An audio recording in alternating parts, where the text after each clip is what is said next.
मैंने भी उनको कहा था, मगर सुन तो जा यार मेरी, तने तो स्वागत करण का कह दिया, मगर स्वागत में स्वाद नहीं आता भाई, स्वागत आगे की कोई बात बताओ।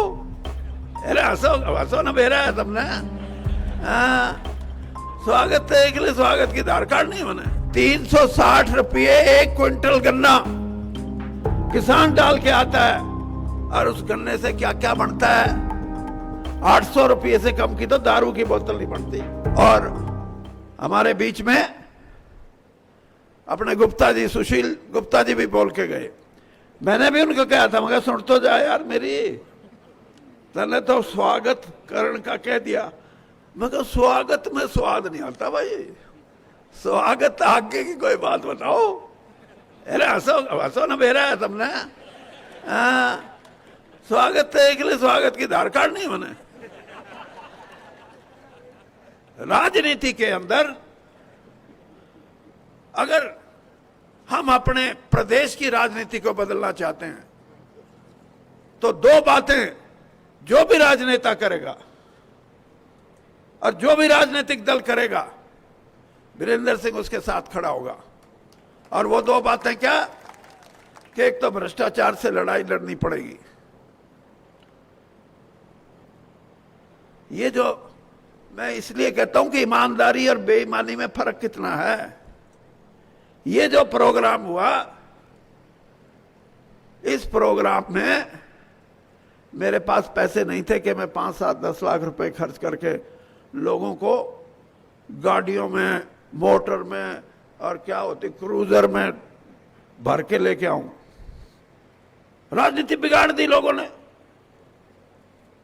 वीरेंद्र सिंह जैसा आदमी जो 50 साल ईमानदारी की राजनीति करे, उसके वर्कर से भी कोई ये सवाल करे गाड़ी भेजोगे कि नहीं, तो भाई जो गाड़ी भेजने की शक्ति रखेगा वो ठगी करेगा, वो भ्रष्टाचार करेगा, और उसी भ्रष्टाचार की ताकत से आपके ऊपर राज करना चाहेगा।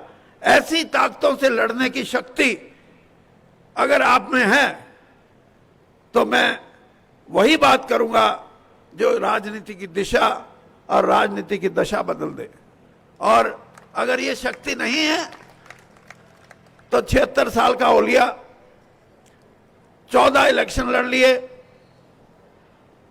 5 मैंने अपने लड़े, 2 मेरी धर्मपत्नी के लड़े और 4 पार्लियामेंट के लड़े। 14 इलेक्शन में लोगों ने हमेशा साथ दिया।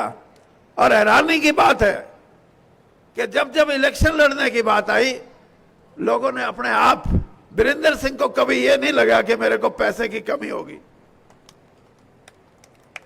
ना तो न्यू भी कैस कहते, अगर नौकरी लुआण के दिए तो थे इतने 10 लाख ही, क्या कहते हैं, नौकरियां बिकती हो जहां, नौकरियां बिकने का मतलब है उस सरकार का ईमान बिकता है। और जिस सरकार का ईमान बिकता है उस सरकार को राज करने का कोई हक नहीं कहीं भी हो। ये चीजें हैं जिनके लिए संघर्ष करना है। मेरे ये किसान भाई युद्धवीर सिंह जी बैठे हैं। युद्धवीर सिंह जी, मैं आपकी जीत पे बधाई तो देता हूं, लेकिन एक बात और कहता हूं, लड़ाई तो अब शुरू होगी। और ये लड़ाई होगी कि इस देश की धन दौलत में गरीब का, कमेरे का, किसान का हिस्सा क्या हो। किसान ने ये लड़ाई तो लड़ने की, उसकी धरती बची रहेगी, लेकिन उसका हिस्सा क्या हो, ये लड़ाई लड़नी पड़ेगी। क्योंकि जो 340 रुपये, कितना गन्ने का क्या भाव है अपना हरियाणा में?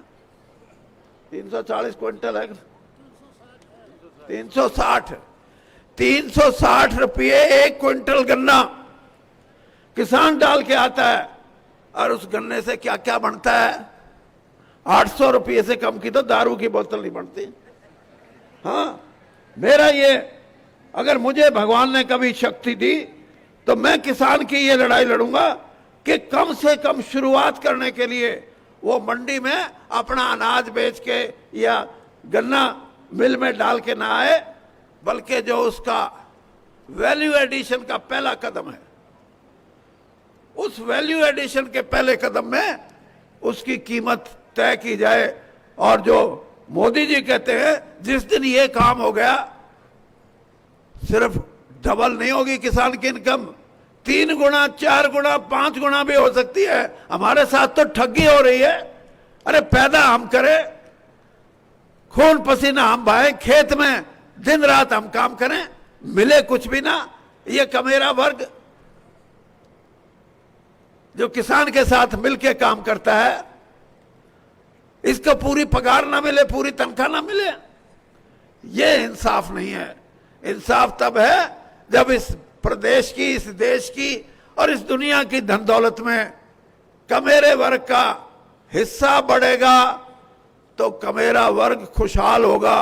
और ना तो भाई बाट देखना, गेहूं का भाव 2000 है, 2500 हो जाए जब भी टोटा रहेगा, 3 हो जाए जब भी टोटा रहेगा। और जो मैंने फार्मूला बताया है उस फार्मूले के हिसाब से गेहूं का भाव भी 6000 क्विंटल के हिसाब से हो, जब किसान के सांस आवे ना, सांस नहीं आ सकता।